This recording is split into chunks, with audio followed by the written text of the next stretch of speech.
Olá, meu nome é Matheus Amorim de Oliveira, aluno da UTFPR. Meu RA é 2346532 e esse daqui é meu vídeo para avaliação de Física Geral 1. O exercício sorteado para mim foi o exercício 13 e ele propunha a resolução da seguinte questão. Tinha um barco atravessando um rio e primeiro na A ele pergunta qual que é o ângulo que ele está em relação à borda do rio, a velocidade dele e a direção e o sentido dele. Bom, primeiro para descobrir o módulo, eu utilizei o teorema de Pitágoras e somei os dois módulos dos dois vetores.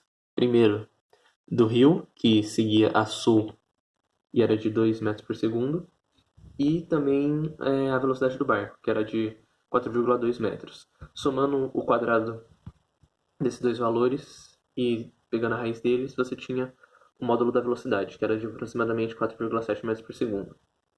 Depois, utilizando o arco tangente, eu dividi o módulo 2 pelo módulo de 4,2. Utilizando o arco tangente, descobri que o ângulo é aproximadamente de 20/2. E, usando uma relação simples, né, de o barco seguia a leste, foi informado no exercício que o barco seguia a leste e que a água do rio descia na direção sul, então concluí que o barco descia na direção sudeste. O B era para encontrar a distância que o barco percorreu. Como,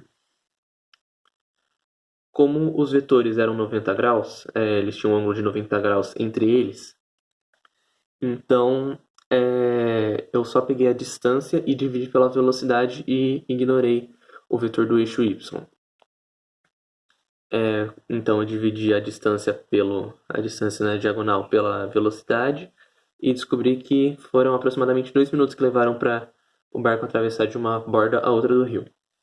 Usando mais ou menos o mesmo princípio, eu também encontrei a distância que ele andou verticalmente, do ponto que ele saiu até outra borda, e foram 2 minutos andando, descendo 2 metros por segundo. Então ele estava a 240 metros abaixo do local que ele saiu.